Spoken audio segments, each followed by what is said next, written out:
지난 금요일에 스토브리그라는 드라마가 종영했습니다. 스토브리그라는 말은 야구가 끝난 비시즌 시기에 팀 전력을 보강하기 위해서 선수 영입, 또 연봉 협상 이런 것들을 진행하는 것을 지칭하는 말입니다. 가을 야구가 끝난 다음에 겨울에 스토브, 난로가에 둘러앉아서 선수들의 연봉 협상이나 트레이드에 관해서 팬들이 입씨름을 벌이는 그런 것으로부터 유래된 말이라고 합니다. 이 스토브리그에는 주인공 백승수라는 단장이 등장을 합니다. 이 단장의 캐릭터는 정은 안 가지만 일은 잘하는 사람. 처음 보면 이렇게 보이게 되는데, 근데 조금 더 지켜보면 정말 더럽게 정이 안 가지만 더럽게도 일 잘하는 사람. 이런 캐릭터를 가지고 있는 주인공입니다. 이 사람의 이력도 굉장히 특이했습니다. 어느 팀이든지 부임하는 첫 해에 우승을 시킵니다. 그런데 그 팀은 항상 우승하자마자 해체가 되는 이상한 이력의 소유자였습니다. 그 드라마에는 만년 꼴찌를 하는 야구단 드림즈라는 야구팀이 있었는데, 만년 꼴찌만 하니까 이거 운영해봐야 무슨 의미가 있겠습니까? 그래서 구단은 이 팀을 해체할 수 있도록 우승하고 해체시키는 희한한 이력을 가진 백단장을 채용하게 된 겁니다.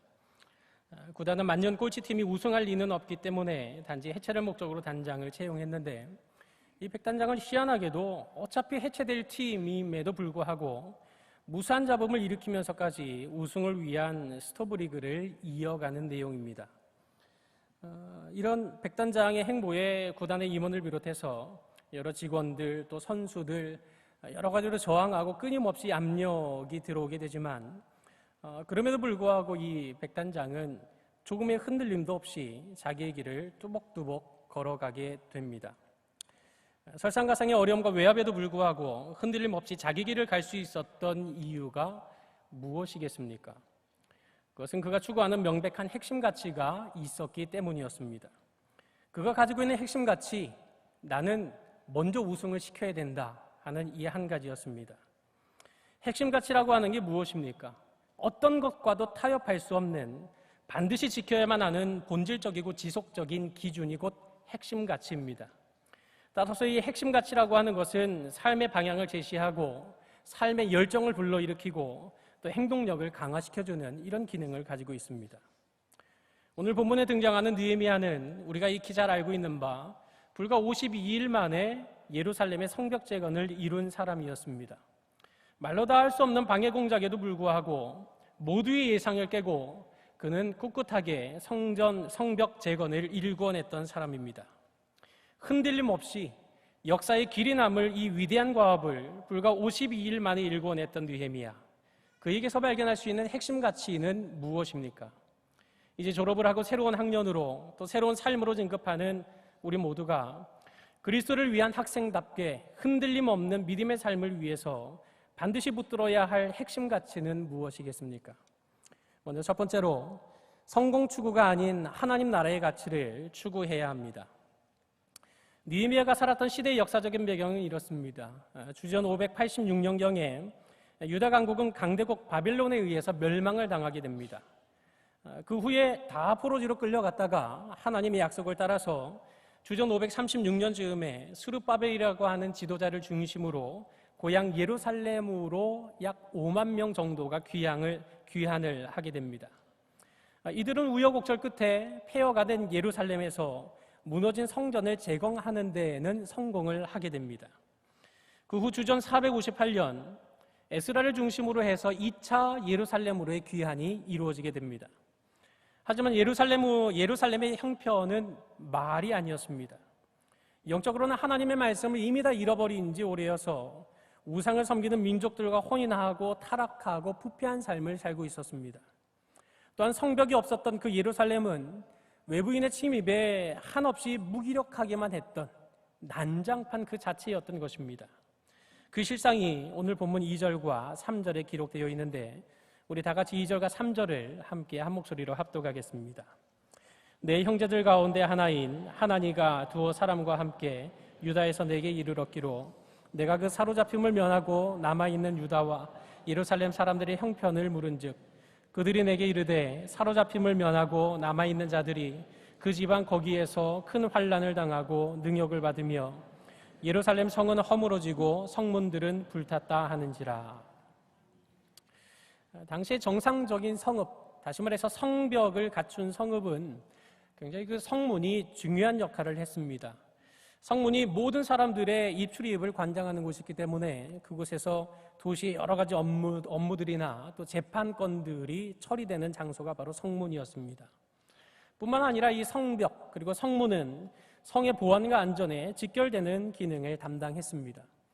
하지만 예루살렘은 어찌어찌 하다가 성전은 가까스로 재건을 했지만 성벽은 제대로 쌓을 수 없는 상황 아래 놓여 있었던 것입니다. 한마디로 여러분 집에 대문도 없고 현관도 없다면 그 얼마나 불안하고 힘들겠습니까? 포로 생활에서 고향으로 돌아온 유대인들은 성벽이 없는 예루살렘에 살았던 까닭에 주위 민족들의 무시와 천대를 받을 수밖에 없었습니다. 뿐만 아니라 성벽이 없던 그들은 노상척들이 와서 마을에 불을 지르고 재물을 훔쳐가고 하는 통에 농사조차도 제대로 지을 수 없었고 하나님 앞에 예배하는 것조차도 제대로 할 수 없는, 한마디로 늘 불안하고 힘든 삶을 간신히 유지하는 정도에 불과했던 것입니다.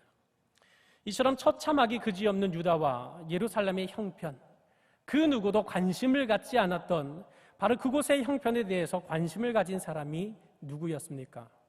그것은 바로 느헤미야였습니다. 이 느헤미야의 직업은 11절 말씀에 보면 그때 내가 왕의 술관원이 되었다 하고 기록하고 있습니다. 술관원이라고 해서 술 정도 따르고 서빙하는 정도의 직업이 아닙니다. 당시 왕들이 가장 신임하는 신하 중에 하나가 바로 음식을 관리하는 신하였습니다. 왜냐하면 당시에는 음식에 독을 타서 암살하려는 시도가 빈번했기 때문에 왕이 직접 먹을 것을 관리하는 신하는 정말 믿을 수 있는 신하 중에 신하에게 맡겼던 것입니다. 그렇다면 왕이 직접 마실 것을 관리하는 관직에 올랐다. 이것은 느헤미야가 정말 왕의 총애를 많이 받았고 또 아주 중요한 관직에 오른 만큼 부귀영화를 누리며 살 수 있는 자리에 올랐다는 말과 같은 것입니다. 느헤미야는 사실상 포로지에서 나고 자랐습니다. 그래서 예루살렘은 본 적도 없는 사람이었습니다. 게다가 나름 관직으로도 성공을 했고 남부러울 것 없는 인생을 살고 있었습니다. 그런 까닭에 사실 느헤미야는 거리상으로도 1,000km나 떨어진 예루살렘에 대해서 관심을 가질 아무런 이유가 없었습니다. 굳이 그곳에서 일어나는 그 피곤한 문제에 대해서 관심을 갖고 묻고 그곳에 대한 실상에 대해서 들을 아무런 이유가 없었던 사람이었습니다. 그럼에도 불구하고 느헤미야는 왜 예루살렘에 대한 관심이 이토록 지대했던 것입니까? 오늘 성경에는 기록되어 있지 않지만 느헤미야는 필시 그 부모님이나 여러 선생님들을 통해서 끊임없이 하나님과 예루살렘에 대한 이야기를 들었을 것임에 틀림없습니다. 그 결과 그는 자기의 삶의 가치를 그저 페르시아 왕궁에서 안락하고 편안한 삶을 사는 페르시아에서의 성공에 자기 삶의 가치를 두지 않았습니다. 도리어 그 성공의 자리를 뛰어넘어 예루살렘의 회복과 하나님 나라 건설에 더 큰 가치를 두고 살았던 것입니다. 여러분들은 무엇을 가장 큰 가치로 삼고 살고 계십니까? 제가 청년회를 담당할 때 단기 선교를 이렇게 매년 나가게 됐습니다. 나갈 때마다 한 2주 정도 아이들과 또 아내와 떨어져야 했기 때문에 나름 가정적인 사람인지라 그림 편지를 써서 그 아이에게 이렇게 아빠 이렇게 갔다 올 거야 하고 그 편지를 전달을 했습니다. 그리고 아내에게는 없는 동안에 아이들하고 맛있는 거라도 사 먹으라고 봉투 좀 준비해가지고 이렇게 줬습니다. 그런데 어느 순간 이 아이가 어느 정도 크니까요. 걔한테는 그림 편지를 주고 아내한테는 돈 봉투 주니까 왜 난 그림이고 왜 저기는 돈 봉투냐 하는 눈초리로 바라봤습니다. 돈 봉투에 눈이 번쩍 뜨인 두 녀석을 향해서 갑자기 이 아이들이 돈의 가치를 알까 싶은 궁금증이 들었습니다. 그래서 지갑에서 1,000원짜리 2장하고 10,000원짜리 1장을 꺼냈습니다. 그리고 앞에 내밀어 놓고 자, 너희들도 돈 줄게. 어떤 거 가질래? 뭘 선택했겠습니까? 1,000원짜리 2장을 선택했습니다. 돈의 가치를 모르는 겁니다. 왜 2장을 선택했을까? 모릅니다. 아마 한 장보다 2장이 많겠지 하고 2장을 뽑았거나 내지는 10,000원권은 본 적이 없고 1,000원권밖에 본 적이 없어서 이게 돈이다, 저거는 종이에 불과할 것이다, 이런 생각으로 취했는지는 모를 일입니다. 만약에 여러분에게 1,000원짜리 2장, 10,000원짜리 1장 내놓으면 어떤 거 선택하시겠습니까? 두말할 필요 없이 10,000원짜리를 가져가실 겁니다. 왜 그런가요? 돈의 가치가 어떤 것인지를 가늠할 수 있기 때문에 그렇습니다. SFC 운동원 여러분, 여러분들에게 있어서 가늠할 수 있는 최고의 가치는 무엇입니까? 우리의 구주 되시는 예수님께서는 하늘 영광을 버리고 낮고 천한 이 땅 위에 나 같은 죄인을 위해서 친히 강림하셨습니다. 또한 우리 죄를 대신해서 죽으심으로 산자들로 하여금 다시는 자기를 위하여 살지 않고 부활하신 그분을 위해 살아갈 길을 열어주신 것입니다. 그렇다면 우리 모두는 예수님의 공로를 힘입어서 그리스도를 위한 학생이라는 이름에 걸맞게 자기를 위한 삶이 아닌 그리스도를 위한 삶을 최고의 가치로 삼고 살아야 마땅하지 않겠습니까? 세상은 예수 그리스도의 가치를 알지 못합니다. 그런 까닭에 저들의 시선은 늘 눈앞에 있는 것만 눈앞에 보이는 것만 잡으려고 그렇게 개걸스럽게 달려드는 이런 볼상스러운 삶을 살아가는 것입니다. 그러나 우리의 삶의 가치는 저들과 분명히 달라야 하고 또 명백히 다른 것입니다. 특별히 주일을 범해서는 결코 안 됩니다. 예수 그리스도를 위한 학생이라고 이름하면서 주님의 날이라고 하는 주일에 철저하게 예배 드리지 않는다고 한다면 정말 그 삶이 예수 그리스도를 나의 삶의 최고의 가치로 여기는 삶이라고 증거할 수 있겠습니까? 시험 때문에 주일 예배를 빼고 학원에 가는 거, 이건 말이 되는 일입니까? 고3 되었으니까 딱 1년만 눈 딱 감고 공부에만 힘쓰자, 이거 정말 하나님 앞에 옳은 가치를 가진 판단이 되겠습니까? 여러 학부모님들께서도 아이 시험 때문에 주일에 예배만 하고 너 들어가서 공부해, 아니 예배하지 말고 학원과, 이렇게 권면하는 것, 이거 정말 그리스도를 최고의 가치로 삼지 못하도록 만드는 일이라는 사실을 기억해야만 합니다. 성공주의에 매몰되어 자기만을 위한 삶을 추구하기보다 예수 그리스도만을 최고의 가치로 삼고 그분의 나라를 이 땅 위에 세워가는 우리 모든 운동원들이 되시기를 주님의 이름으로 간절히 바랍니다. 둘째로 술수가 아닌 기도의 가치를 추구해야 합니다. 자기 동족이 당하는 소식 앞에 그만 그 자리에 철썩 주저앉아서 땅을 치며 느헤미야는 울었습니다. 얼마나 가슴이 아팠는지 느헤미야는 수일 동안 슬퍼하면서 금식하고 기도하면서 시간을 보냈는데 그 기도의 내용이 이어지는 5절부터 기록이 되어 있습니다. 우리 다 함께 5절부터 7절까지의 말씀만 다 같이 한 목소리로 합독하겠습니다. 5절에서 7절까지입니다. 시작. 이르되 하늘의 하나님 여호와 크고 두려우신 하나님이여, 주를 사랑하고 주의 계명을 지키는 자에게 언약을 지키시며 긍휼을 베푸시는 주여 간구하나이다. 이제 종이 주의 종들인 이스라엘 자손을 위하여 주야로 기도하오며 우리 이스라엘 자손이 주께 범죄한 죄들을 자복하오니 주는 귀를 기울이시며 눈을 여시사 종의 기도를 들으시옵소서. 나와 내 아버지의 집이 범죄하여 주를 향하여 크게 악을 행하여 주께서 주의 종 모세에게 명령하신 계명과 율례와 규례를 지키지 아니하였나이다. 아멘. 예루살렘의 이 비참한 소식을 들었던 느헤미야가 가장 먼저 한 일이 무엇입니까? 하늘의 하나님, 크고 두려우신 하나님께 먼저 기도의 무릎을 꿇었습니다. 마치 바벨론 왕국의 최고위층에 있으면서도 하루 3번씩 예루살렘을 향해 창을 열고 기도했던 다니엘처럼 지극히 세상적이기만 했던 페르시아 왕궁의 한복판에서도 철저하게 언약의 하나님의 이름을 부르짖으면서 이 가슴 아픈 현실의 문제를 놓고 가장 먼저 기도의 무릎을 꿇었던 것입니다. 이어서 느헤미야는 현재 예루살렘이 처한 상황은 언약에 대한 이스라엘의 잘못이라는 사실을 고백하며 회개하고 있습니다. 그 범죄란 구체적으로 하나님의 계명과 율례와 규례를 지키지 아니했던 죄를 말합니다. 바로 남주 유다 말기에 대부분의 유다 백성들이 함께 저질렀던 죄였고 그들의 죄로 인하여서 바벨론에게 망하고 유다는 그만 포로로 잡히게 되고 말았던 것입니다.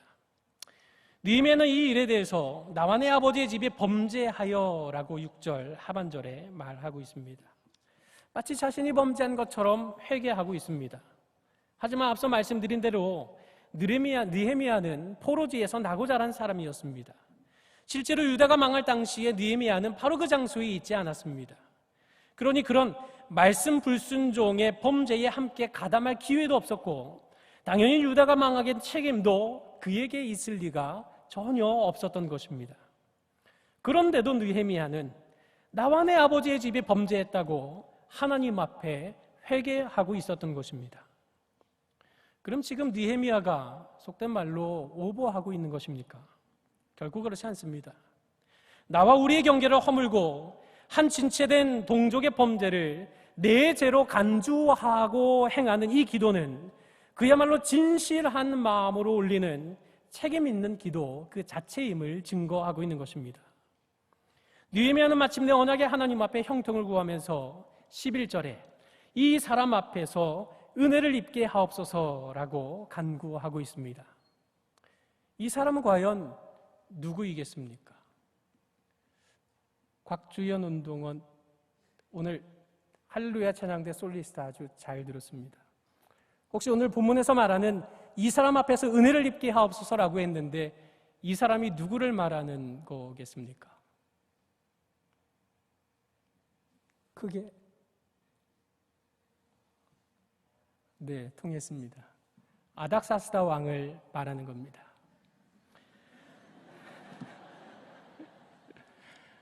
아닥사스다 왕에게 은혜를 입게 해달라 하고 제가 예배 전에 이렇게 전보를 보냈는데 못 봤나 봅니다. 아닥사스다 왕을 말하는 것입니다.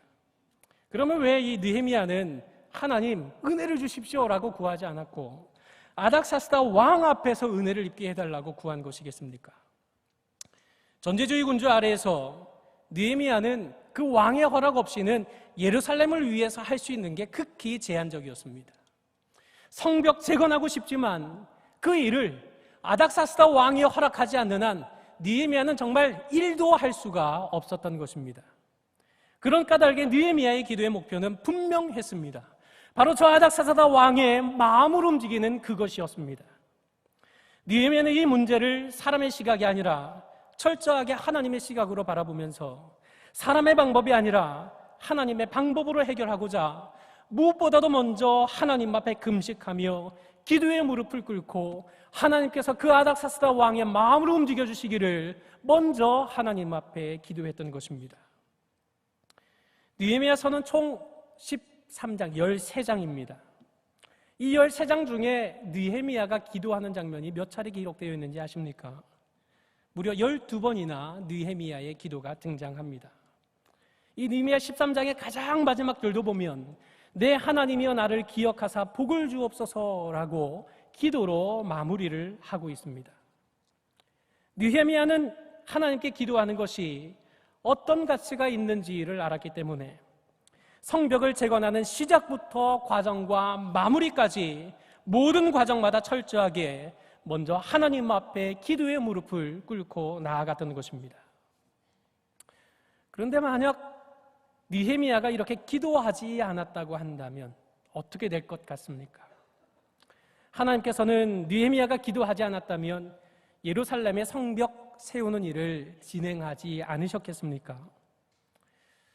느헤미야가 기도하지 않았더라도 하나님께서는 당신의 주권과 계획을 따라서 느헤미야가 아니라 다른 누군가를 통해서라도, 아니 돌들을 통해서라도 이 역사를 반드시 이루셨을 것임에 틀림이 없습니다.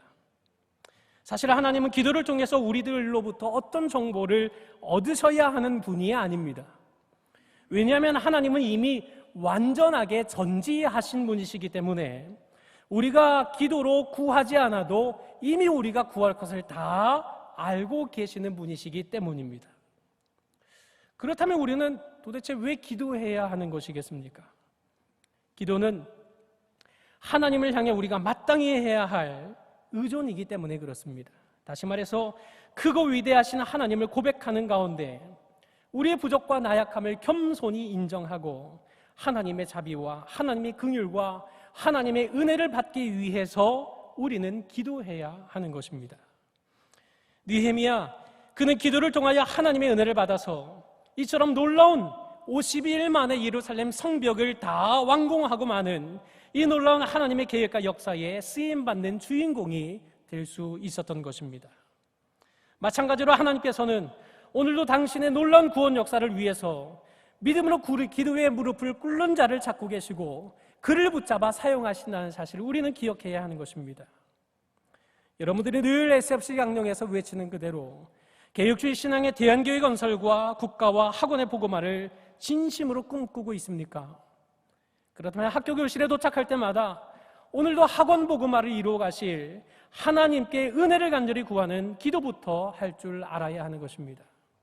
내가 좀 잘되고 내가 좀 행복하고 내가 좀 기쁜 삶을 살게 해달라고 하는 기도가 아니라 먼저 하나님의 나라를 이루어갈 차원 높은 꿈과 사명을 위해서 기도해야 합니다. 언제나 우리의 기도를 들으시는 하나님 앞에 기도로 나아갈 때 우리는 그 하나님께서 이루어가실 크고 위대한 역사에 쓰임받는 주인공이 될 수 있기 때문입니다. 그러므로 기도한 느헤미야가 승리자여 하나님께 복을 받은 자가 된 것처럼 기도의 가치를 역시나 발견하고 겸손히 하나님의 은혜와 자비를 구하며 나아감으로써 그거 놀라우신 하나님의 역사에 귀하게 쓰임받는 모든 운동원들이 되시기를 주님의 이름으로 간절히 바랍니다. 마지막으로 불확실한 세상에서도 준비의 가치를 추구할 줄 알아야 합니다. 오늘 느헤미야 2장 1절 말씀에 보면 아닥사스다 왕 제20년 니산월에라고 했습니다. 여기 니산월은 3, 4월을 가리키는 겁니다. 느헤미야가 예루살렘으로부터 소식을 접하게 된 것은 느헤미야 1장 1절에 기록된 대로 아닥사스다 왕 제20년 기슬루월이었습니다. 그러니까 기슬루월은 11월, 12월을 말하는 겁니다. 그러니까 4개월 뒤에 예루살렘의 소식을 들은 지 4개월째 되는 어느 날 느헤미야 2장에 사건이 일어나게 된 것입니다. 1절에 보니까 이전에는 내가 왕 앞에서 수심이 없었더니 라고 기록하고 있습니다. 하나님의 사람이 세상의 한복판에서 사명을 감당하려고 한다면 평소 상당한 인정을 받고 있어야만 합니다. 평소 공부도 못하고 학교에서 선생님 말도 안 듣는 사람이 수업 시간에 졸고 있으면 어떻게 되겠습니까? 이놈 또 존다 하고 평가받을 겁니다. 반면 평소에 늘 잘했던 사람, 늘 열심히 했던 사람, 늘 선생님에게 인정받았던 사람, 이런 사람이 어쩌다가 수업 시간에 졸면 아유, 이 친구 지난밤에 무슨 일이 있었나 보다, 지난밤에 정말 공부 열심히 하느라 오늘 이렇게 피곤해서 졸고 있나 보다 하고 이해하게 되는 것, 이게 인지상정이지 않습니까? 그리스도를 위한 학생이라는 이름 가지고 있는 사람, 세상 앞에 인정받는 삶을 살 줄 알아야 합니다. 평소에 수심이 없었던 느헤미야, 왕 앞에서 얼굴에 수심이 발견되었던 것입니다. 그래서 이 왕이 묻습니다. 얼굴에 수심이 있는데 도대체 무슨 일이냐? 그러자 3절에 왕께 대답하되 왕은 만세수를 하옵소서. 내 조상들의 묘실이 있는 성읍이 이제까지 황폐하고 성문이 불타사오니 내가 어찌 얼굴에 수심이 없사오리까? 하고 느헤미야가 대답합니다. 오늘 느헤미야가 대답한 이 3절에서 우리가 발견할 수 없는 한 단어가 있습니다. 그것은 바로 예루살렘이라는 단어입니다. 느헤미야는 왜 예루살렘 때문에 나 고민하고 있습니다 라고 말하지 않았겠습니까? 예루살렘에 대한 성벽 공사를 중지하는 명령을 내린 당사자가 바로 지금 느헤미야 앞에 있는 그 아닥사스다 왕이었기 때문에 그렇습니다. 그래서 느헤미야는 철저하게 그 왕 앞에서 예루살렘이란 말을 쓰지 않고 있었던 겁니다. 그 대신에 쓰는 말이 내 조상들의 묘실이 있는 성읍이라는 용어를 선택하고 있습니다. 내 조상들의 묘실이 있는 성읍이라는 용어를 선택한 것은 페르시아인들에게도 조상들에 대해서 극진하게 여기는 문화가 있었기 때문에 아마 왕의 마음을 움직이기 위해서 그동안 여러 가지로 고민하면서 아마 왕 앞에서 할 말을 준비하고 또 준비한 까닭에 이런 용어를 사용할 수 있었던 것이라고 보입니다. 이것은 느헤미야가 지난 4개월 동안 하나님 앞에 기도하면서 하나님이 어떤 모양이든 주실 그 은혜의 시간, 그 기회의 때를 선용해서 그날 하나님이 응답하실 그날에 이 일을 반드시 이루고야 말고자 하는 소원을 가지고 준비했던 말임에 틀림이 없습니다. 이 말에 잠시 생각에 잠긴 듯 했던 아닥사스다 왕은 침묵을 깨고 입을 열었습니다. 4절에 그러면 내가 무엇을 원하느냐? 그러면 내가 무엇을 원하느냐? 이 한마디에 느헤미야의 마음이 어땠을 것 같습니까? 그의 심장은 곧 터져버릴 것 같았을 겁니다. 그의 감정은 걷잡을 수 없을 어떤 벅참이 밀려 올라왔을 것입니다. 느헤미야는 그 짧은 순간조차도 먼저 하나님께 감사하는 기도를 잊지 않았습니다.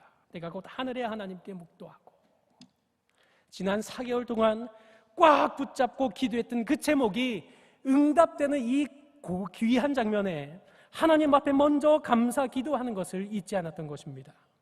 이어서 느헤미야는 이 왕 앞에 여러 가지의 것들을 아뢰게 됩니다. 5절에 있는 내용은 이렇습니다. 왕이 만일 좋게 여기신다고 한다면 나를 보내어서 바로 그 예루살렘의 성벽을 건축하게 해달라고 요청하게 됩니다. 그러자 6절에 왕이 내가 몇 날에 다녀올 길이며 어느 때에 돌아오겠느냐? 이 질문 미리 생각하지 않았다면 아마 버벅버벅거렸을 겁니다. 그러나 이 질문이 나오자마자 느헤미야는 막힘이 없이 대답합니다. 느헤미야가 기한을 정했다 그랬습니다. 왕이시여, 내가 이 정도의 기간에 다녀오면 제가 그 일을 하고 왕국으로 다시 돌아올 수 있겠습니다. 막힘없이 얘기했습니다. 그리고 이어지는 7절과 8절에 더 많은 여러 가지 요구들을 하게 됩니다. 7절에 있는 내용은 이것입니다. 유다 땅까지 도착할 수 있도록 무사 통과할 수 있도록 왕이시여 당신의 조서를 내려주십시오 라고 요청합니다. 그리고 또한 8절에는 이 예루살렘 성벽을 위한 성문과 성곽과 또 자신의 사택을 위해서 들보로 쓸 제목을 사용할 수 있도록 왕의 살림 감독 아삽에게도 조서를 내려달라고 요청하고 있습니다. 느헤미야는 왕의 살림 감독의 이름까지도 이미 다 파악하고 있었던 것입니다. 느헤미야는 하나님 앞에 예루살렘의 소식을 듣고 기도의 무릎을 꿇었던 순간 그저 기도만 하고 가만히 있었던 것이 아닙니다. 언젠가 하나님이 응답하실 날이 올 것이다. 그날을 위해서 내가 무엇을 할 수 있을까? 끊임없이 생각하고 끊임없이 준비하고 끊임없이 연구해서 하나님이 주신 그 기회의 때가 왔을 때 그 기회를 놓치지 않았던 것입니다. 느헤미야는 바로 이 기적과도 같은 일이 곧 내 하나님의 선한 손이 나를 도우심으로 왕이 허락했다고 고백하고 있지만 그는 결코 기도만 하고 있었던 것이 아니라 응답하실 그날을 확신하고 기대하는 가운데 자기의 몫을 준비하는 일에 결코 게으르지 않았던 것입니다. 기도한다는 사람이 하나님만 의지한다는 신앙을 앞세워서 자신이 해야 할 준비를 게을리 하는 경우가 실은 적지가 않은 것 같습니다. 기도하면 하나님께서 다 이루어 주신다. 아니요, 그렇지 않습니다. 기도는 하나님을 램프의 지니처럼 만드는 것이 결코 아닙니다. 기도에 심취한 사람들은 종종 이런 실수를 저지릅니다. 기도만 하면 하나님이 다 해주실 것이다. 이건 믿음이 아니라 맹신일 뿐입니다. 하나님은 기도하고 열매가 떨어지도록 나무 아래 누워있는 걸 원하시는 분이 결코 아닙니다. 기도했으면 하나님께서 도와주심을 확신하고 자신이 할 수 있는 최선의 것을 준비하고 행하기를 원하시는 것입니다. 사도행전 12장에 기록된 베드로가 옥에 갇혔던 때를 기억하십니까? 헤롯은 정치적으로 유대인들의 민심을 얻고자 베드로를 공개 처형하려고 옥에 가두어두었습니다. 옥에 갇힌 베드로 꼼짝없이 죽음의 위기 앞에 놓인 존재였습니다. 헤롯이 잡아내려고 했던 그 전날 밤에 하나님은 호련히 주의 천사들을 보냈습니다. 그의 두 손에 채워진 쇠사슬을 풀어주셨습니다. 첫째 파수를 지나고 둘째 파수를 지나서 이제 시내로 통한 쇠문이 있었는데 그 감옥문마저 하나님은 활짝 열어주셨습니다. 이제 시내로 나와서 정신을 차린 베드로는 마가의 다락방을 향해 갔습니다. 그곳에는 초대교회 성도들이 모여서 이 옥에 갇힌 베드로를 위해서 기도하고 있었던 것입니다. 상상해 보십시오. 베드로를 위해서 다 같이 한 마음이 되어서 뜨겁게 기도하고 있을 때 베드로가 슬며시 문을 열고 그들 앞에 쫙 나타나서 너희들의 기도 덕분에 하나님의 나를 여기까지 이렇게 무사하게 안전하게 인도하셨다. 얼마나 극적이고 드라마틱한 장면이겠습니까? 그런데 희한하게 하나님이 대문은 안 열어주셨습니다. 베드로는 열심히 두드렸습니다. 문 열어달라고 소리쳤습니다. 기도하던 자들이 나와서 베드로의 음성인 걸 확인하고 기도하던 저들의 손을 가지고 그 대문을 열도록 하나님은 내버려 두셨습니다. 왜 그럴까요? 그 대문을 여는 것은 믿음으로 기도한 그 사람들이 감당할 몫이기 때문이었던 것입니다. 개혁주의 신앙의 대한교회 건설과 국가학원의 복음화를 이루고 세계교회를 건설할 꿈을 위해 진심으로 기도해야 마땅합니다. 이런 기도를 하고 있다면 하나님께서 이루실 그 날을 확신하는 가운데 우리는 실력을 키우면서 그 날을 준비해야만 하는 것입니다. SFC 운동원 여러분, 배그 적당히 하세요. 그 치킨 좀 먹어봐야 뭐합니까? 그 맨날 폰 붙잡고 전쟁하고 있고 전투하고 있고 그거 막 이거 뭡니까? 에어팟 해가지고 서로 얘기하면서 야, 나 살려줘, 나 죽어가. 이거 해서 무슨 유익이 있습니까? 솔직히 양심에 대고 한번 얘기해 봅시다. 프로게이머가 될 것 아니라고 한다면 이제 스마트폰 내려놓고 하나님의 나를 준비하고 하나님께서 응답하실 그 날을 위해서 실력을 키워야만 됩니다. 하나님께서 응답해 주실 놀라운 역사를 기대하면서 기도한다면 더 이상 머뭇거리지 말고 더 이상 폰에 자기의 인생을 빼앗기지 말고 자신이 할 수 있는 일이 무엇인가를 찾고 찾아서 준비하고 실력을 키워야 합니다. 마틴 로이드 존스 목사님이 이런 말씀을 하셨습니다. 사람에게 일어날 수 있는 최악의 일은 준비되기 전에 기회가 주어지는 것이다. 우리는 열심히 기도를 하되 자신에게 맡겨진 성실이라는 책임을 결코 버리지 말아야 합니다. 기도하되 하나님께서 열어가실 새 시대를 꿈꾸며 기도하는 만큼 준비하고 준비하는 만큼 또한 기도해야만 합니다. 책과 씨름하며 끊임없이 준비하고 실력을 길러내야 합니다. 예체능의 재능을 가진 자는 각자의 자리에서 그리스도를 위한 존재라는 사실을 끊임없이 되뇌이면서 성실로서 땀을 흘려 준비해야만 하는 것입니다. 하나님께서 이루실 그날 반드시 이루게 됩니다. 그날을 확신하는 가운데 응답하실 그날을 준비하는 성실함의 가치를 깨달아 세월을 허비하지 않고 날마다 응답하실 그날을 준비하며 실력을 키워가면서 날마다 일취월장하는 우리 모든 SFC 운동원들이 되시기를 주님의 이름으로 간절히 바랍니다. SFC 운동원 여러분, 또한 경영의 성도 여러분, 시대에 따라서 가치는 달라지게 마련입니다. 대표적으로 화폐의 가치는 많이 달라진 것 같습니다. 제가 어릴 때 기억하는 짜장면 값이 짜장면 한 그릇에 450원이었습니다. 갈치 같은 경우는 이렇게 리어카에 싣고 온 왜 골판지 이렇게 매직으로 대충 이렇게 썼던 그 가격표를 지금도 저는 기억을 하고 있는데 갈치 3마리에 500원 이렇게 써놨던 기억이 있습니다. 요즘은 이 돈을 가지고 살래야 살 수 없습니다. 화폐의 가치만 그렇습니까? 가정에 대한 가치도 달라지는 것 같습니다. 과거에는 반드시 결혼을 해야 되는 것이고 아이를 낳고 가정을 꾸리는 것, 이게 중요했지만 지금은 결혼은 필수가 아니고 선택인 것처럼 변화되지 않았습니까? 그러나 아무리 세월이 흐르고 세상이 바뀌어도 변하지 않을 가치가 있습니다. 그것은 바로 예수 그리스도입니다. 왜냐하면 세상이 제 아무리 최첨단을 달린다 해도 저와 여러분이 죄인이라는 사실은 변할 수 없기 때문에 그렇습니다. 그런 까닭에 우리는 나를 위한 삶이 아닌 바로 나를 위해 하늘 영광 모르고 이 땅에 오셔서 십자가에 죽으시고 다시 사신 그 주님을 위해 살아야 할 삶의 가치를 추구해야 마땅합니다. 또한 각종 처세술과 온갖 술술이 넘쳐나는 이 불신 세상 속에서도 기도의 가치를 잊지 않고 늘 겸손하게 하나님의 자비와 은혜를 구하는 기도의 삶을 살아내야 하는 것입니다. 세상은 갈수록 불확실성이 더해지는 까닭에 그저 소확행, 즉 일상에서 느낄 수 있는 작지만 확실한 행복을 추구하겠노라는 극히 이기적인 본성을 따라 살고 있지만, 우리는 혼란의 시대 속에서도 기도하는 자에게 반드시 응답하실 그 하나님을 확신하는 가운데 내일을 준비하는 즐거움의 가치를 간직하고 누릴 줄 알아야 하는 것입니다. 급속히 변화하는 세상 속에서 결코 타협할 수도 양보할 수도 없는 이 신앙의 핵심 가치를 끝까지 지켜냄으로써 그리스도를 위한 학생이라는 이름에 걸맞는 근사한 삶으로 하나님의 영광을 도려내는 우리 모든 운동원들과 모든 성도님들이 되시기를 주님의 이름으로 간절히 축원합니다.